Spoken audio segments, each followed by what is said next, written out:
Hey guys, Tard Stories number 49 is here.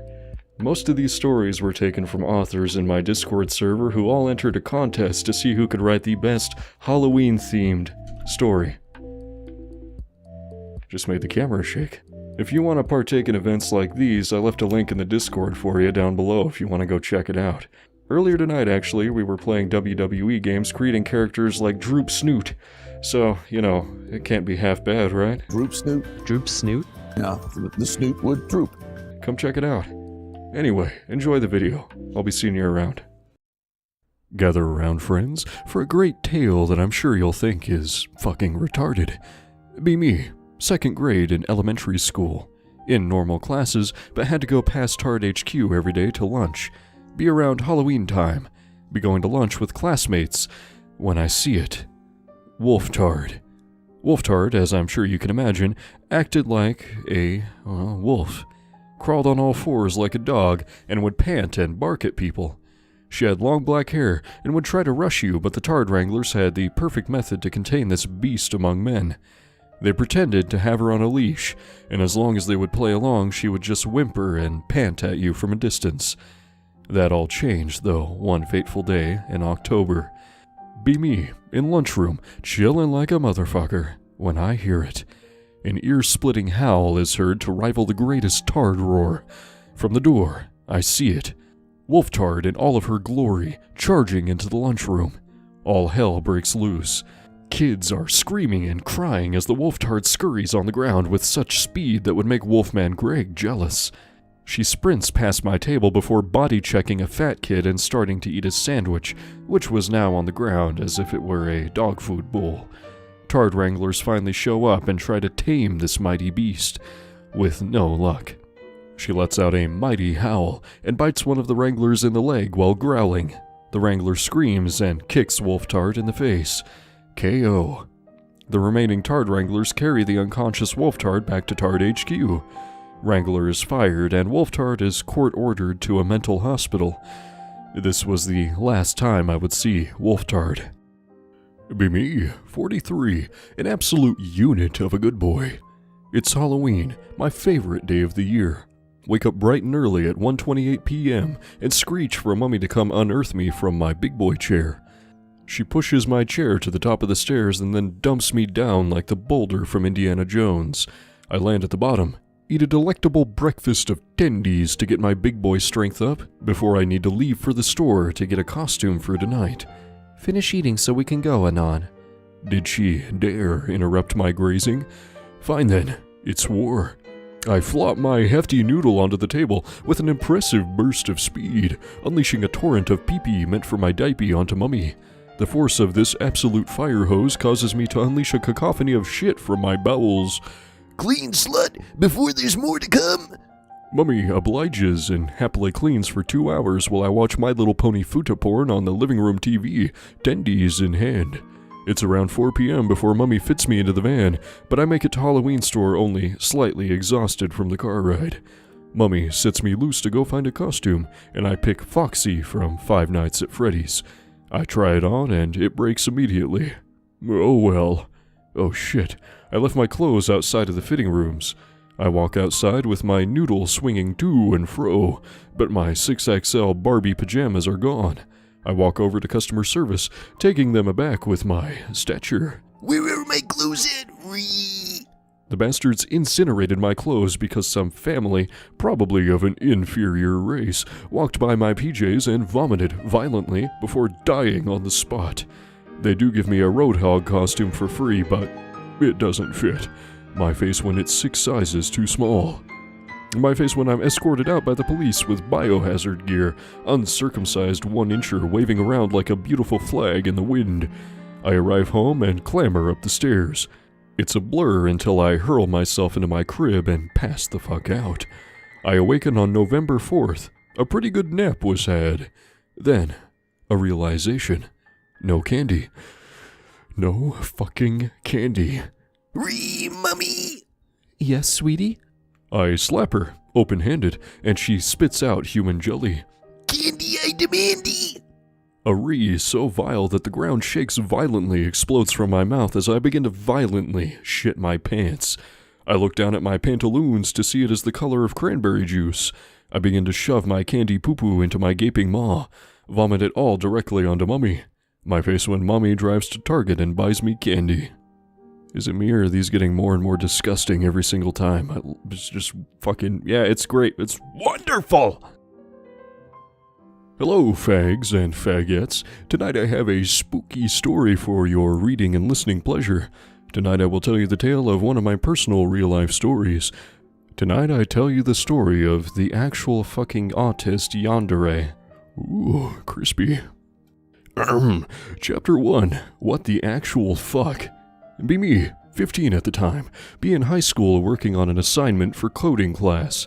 A girl starts talking to someone about a coding language I'm fluent in or some shit. We'll call her Sandra. I butt in. Sandra obviously hadn't showered in weeks. Grease was practically dripping from her hair, and pimples and shit all over her face.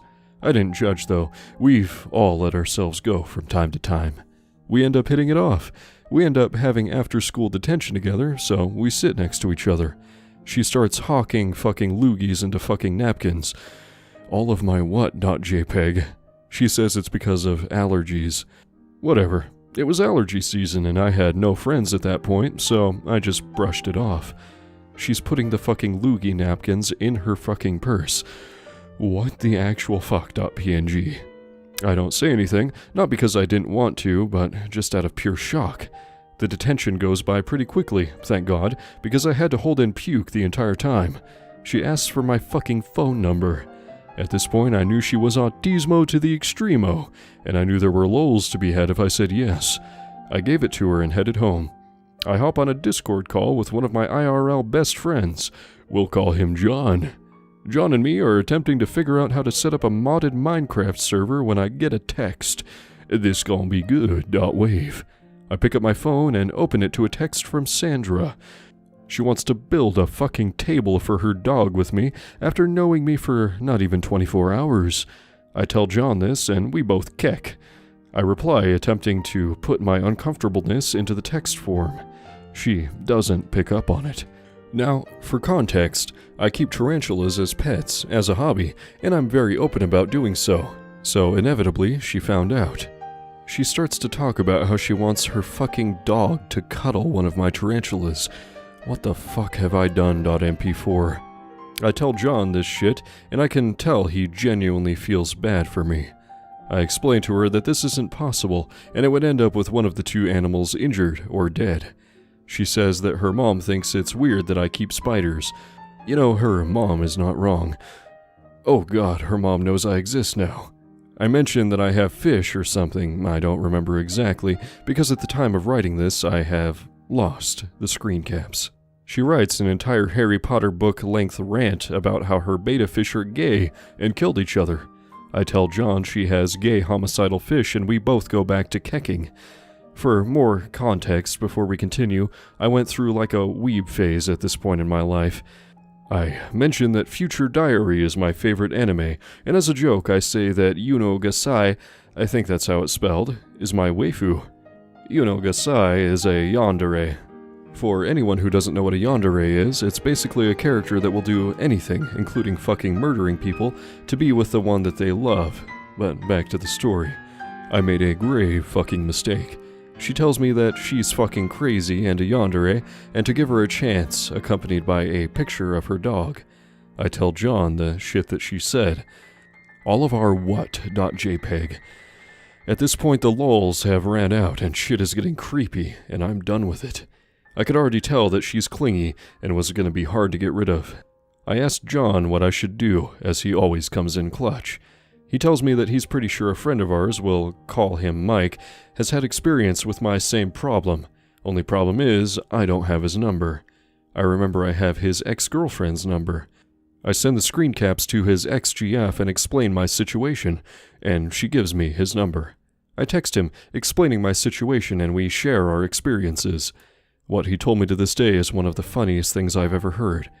Apparently they share the same class, and on Valentine's Day the class was in a circle, and discussing things that they love. It gets to Sandra. Sandra fucking looks at him and yells, I love him. then fucking throws a goddamn box of chocolates at him in front of a class of 20 people. He was speechless. I tell John what happened, and we kecked once again. Mike then tells me that he hadn't really figured out how to stop it, but a friend of ours did. He gave me their number. We'll call them Jordan. I text Jordan, asking him how to stop this shit, and he tells me some of his experiences. Apparently, she has a long-ass love speech she said to him. I'm done with this at this point, so we cut the shit and start discussing how he got her to leave him the fuck alone. He yelled at her, explaining to her that he doesn't love her until she cried. Right, not doing that. I value my reputation. I block her after sending her the "fuck this shit I'm out" song. Me and John end our Discord call. The night comes to a close, as well as this chapter. Chapter 2, The Test. Be me.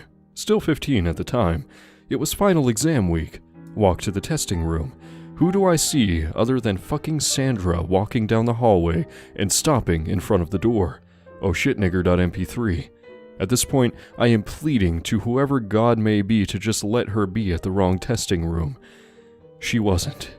We get sat down. For some reason, they sat us so our desks are facing toward each other. Sandra is sitting 2 seats to the left and 1 up, if that makes sense. Basically, I can see her the entire fucking time. For the entire 2 to 3 hour testing period. The test starts, but not after Sandra says some gay shit that pisses everyone off, but no one says anything because they don't want to be mean. We're about a quarter of the way through the test, and I look up at her. She's inserting foreign objects into her fucking nose. I can't even tell what they are because they're mangled and bloody. I hold back vomit and continue doing my test. Some time passes and I look back over at her. There's a couple of bloody snot rags on her desk. I'm physically sick at this point, but I can't forfeit this grade. I soldier on. Every time I look up at her, the pile of bloody objects and snot rags on her desk increases in size. I'm close to vomiting by the end. At the end, I pack up my shit and look over at her one last time. I still remember the fucking grisly sight to this day. Bloody rags all over the fucking desk, starting to pile onto the floor, and foreign objects, maybe Q-tips, I'm unsure, they were caked in dried blood, everywhere. I'm going pale at this point. I get the fuck out of that bitch as quick as possible. I meet up with John after the test and I tell him what I saw. I see pure disgust and sadness for what I had to go through in his eyes. Be me, Mummy's precious whale child. Be Halloween night, the smell of sweets and confections waft through the air, along with the stench emanating from my body. I slowly rise from my Cheeto-encrusted crib through the sheer force of my daily meals, releasing a foul-smelling gas. I scree as I warn the masses of my wake from slumber. As I roll to the door, I leave a trail of bile, piss, and fudge. Mummy, candy in the tummy I shall seek, or death will I wreak. As I waddle through the doorway, the house creaks and groans under my weight. As my knees buckle from the sheer weight of my massive body, I roll down the stairs into Mummy's new boyfriend. I let out a wail that could shatter the heavens as Mummy's boyfriend lay twitching on the floor. Mummy, mummy, mummy, I have a boo-boo. I ree for what seems like ages, but Mummy never comes. My tummy rumbles. I roll my portly frame to my feet as Mummy's boyfriend lays still. Mummy, mummy, mummy. The air goes cold as I heave myself breathlessly to the living room. Mummy, the fat cow, sits back turned to me on the couch. Mummy, I bellow. My tummy is all rumbly. Mummy sits, motionless. My tarred rage engaged, I rip and sling my dirty undies at her. Mummy's head turns to face me, and the undies land square in her face. Boom! Headshot, faggot! I scream in triumphant satisfaction. My undies fly off as Mummy starts to vomit. A challenge, I see. I vomit back. A day's worth of Tendies, Cheetos, and Mountain Dew erupts from me, engulfing Mummy's vomit. Mummy rises from the couch, floating like a balloon. Mummy, get me food, now! Mummy, in turn, bellows, Child, your mother is no longer with us. She is suffering 1,000 deaths as we. I scree in hunger. Mummy, food, now! Child, I said your mother suffers 1,000. Food, now! Mummy raises her hand and starts looking at me, focused. I feel a rumbling in my tummy as I let out an enormous fart. As the stench hit Mummy's nose, her face scrunches in a look of pain and dread. What is this, child? I am Batman! I scream as I flail and charge Mummy. I toss Mummy around like a rag doll. Mummy falls limp as a blinding light explodes from her body, and a demon emerges. I continue my tard rage as the demon flies away, and I run through the streets in search of candy. Be me, 36. It's Halloween time. Mummy, it's Halloween time. I need my costume. Mummy gets my Pinkie Pie costume. Feels good, man.jpg. Wait, Mummy is telling me to wash my costume. Mummy, what do you mean I need to wash my costume? It's 8 p.m. It's Halloween time. Mummy cries as she loads me into the car and drives me down the neighborhood. All the people in the neighborhood almost spontaneously turn off their lights or take away the candy as soon as they see my car. This happens for 3 hours as Mommy quietly weeps. I start getting mad, yell at Mommy to stop the car. She doesn't. Mummy, if you don't turn this car off, pee-pee and poo-poo will come out. Mummy stops the car. She starts to cry. Win.mp4. I get out, walk to the first house that I see. I look into the window, see a family of 5 sitting at a table, eating dinner. I see costumes, I see candy. Enraged.png. I start banging on the door. See the daddy of the family walk to a window and look through the peephole. See terror in his eyes. He backs away.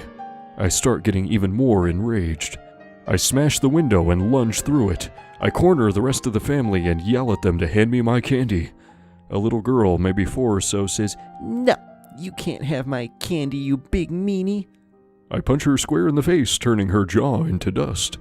She passes out and bleeds out on the floor. Right as I punch the bitch, I feel a sharp pain in my chest. I turn around. I see the daddy yell out, Die, bastard!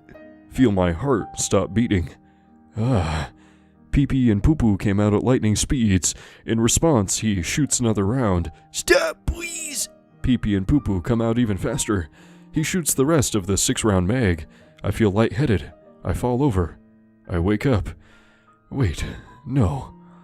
No, wait. I'm in a cart. Hey, you're finally awake. See The Elder Scrolls V, then Skyrim. Todd Howard, you've done it yet again. Fuck you. Be me. Live in a town with a different Halloween tradition. Kids as young as 4 vape and play Apex Legends or Fortnite constantly, even during the holidays, so no kids are out trick-or-treating. Most would believe that no one in the town has to buy candy or deal with the snot-nosed crotch demons in the town. But just because children don't participate in the festivities doesn't mean that we don't get people at our door during Halloween. It's a windy day, and I stare into the horizon, mentally preparing myself for the storm. I yell to my wife, "Hey Anna, how's the 8th batch of tendies going? We have T-minus 3 hours before they arrive." There's silence. Anna? I go into the kitchen and see a note. "The store sold out of honey mustard and I burnt the last batch of tendies. Get out of town now, the house is finished." Like hell I will. My grandpa built this house with his bare hands after coming home from the war. Gramps didn't storm Omaha Beach to have me run like a beta puss.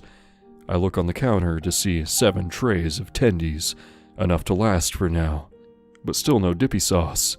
Out of desperation, I do the unthinkable. I mix ketchup and orange food dye with hopes that this will confuse the autist horde. I bag up the fried pieces of chicken when I hear a knock. Oh god, it's 4:30 in the afternoon.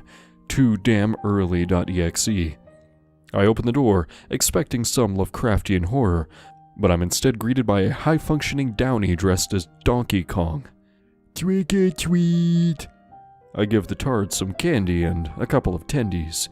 He gave me a pat on the back and a thumbs up before leaving. I sigh in relief, but as I close the door, I hear the potato screech in anger and confusion. Give me snacks back. Mine. The Downy wrecks this screechy tendy-slaying my good boy with all of his tart strength. He then bashes his skull into the concrete until an audible crack is heard. It lets out a raptor-like screech to attract more of its kind. Soon, Potato Bro is dogpiled by a huge mass of sweaty and hairy virginity. The enemy of my enemy is my friend.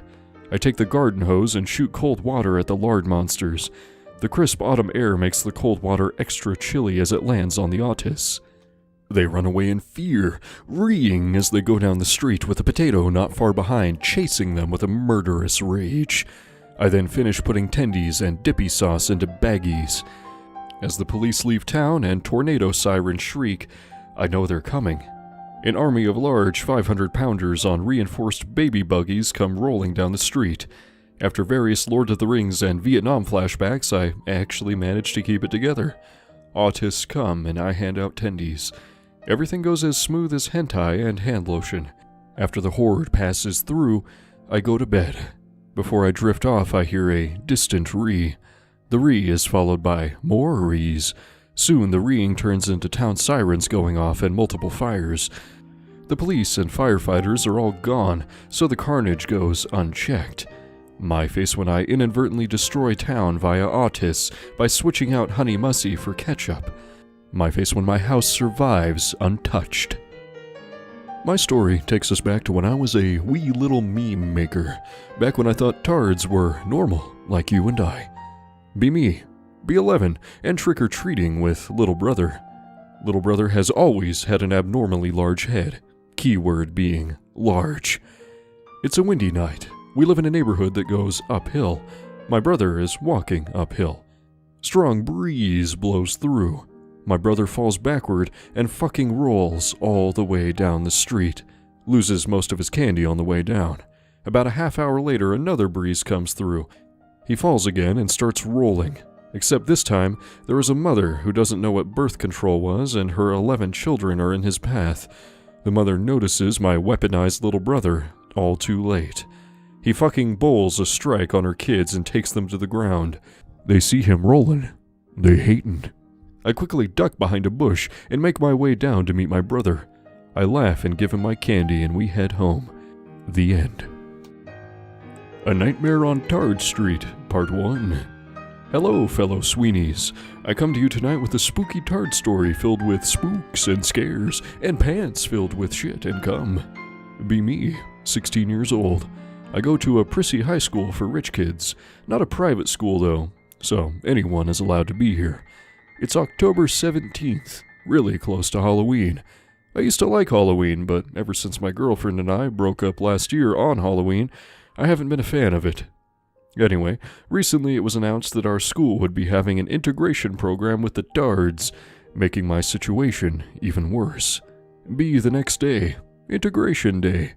God fucking damn it, .mpeg. There's no assembly to introduce us to the Tards, so we'll have to figure that out by ourselves.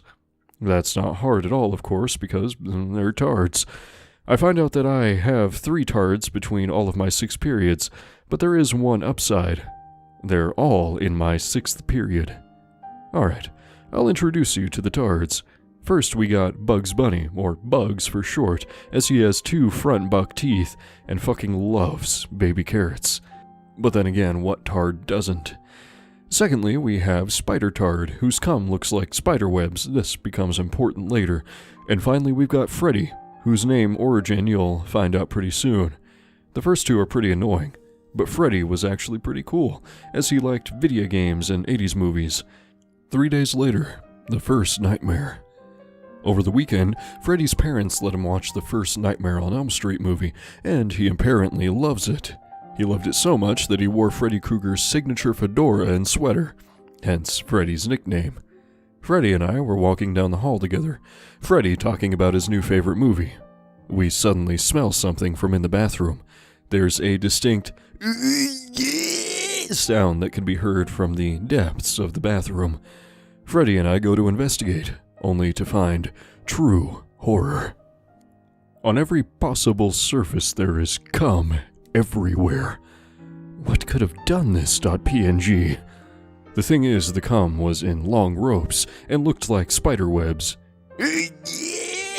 Could be heard again from inside one of the stalls, along with a distinct splurching sound. Freddy, the tard that he is, decides to push in further, and kicks open the stall door to reveal exactly what you'd expect. A half-naked spider tard, dick in hand, with a cum rope connecting from the tip of his dick to the wall of the stall. Spider tard somehow didn't hear us and this time made a very angry sound while rushing at me. The next few minutes were a blur, as when Spider Tard rushed at me, he knocked me into a wall as well. The only things I could remember was Spider Tard and Freddy fighting, Spider Tard's cries, and the disgusting smell of cum. I woke up in the nurse's office, wrapped in a blanket, with Freddy sitting next to me. Spider Tard made so much pee-pee juice that the school kicked him out, Freddy explained. Apparently Spider Tard was expelled, considering how much damage he did to the bathroom and to me. Looks like the Libbies lost today.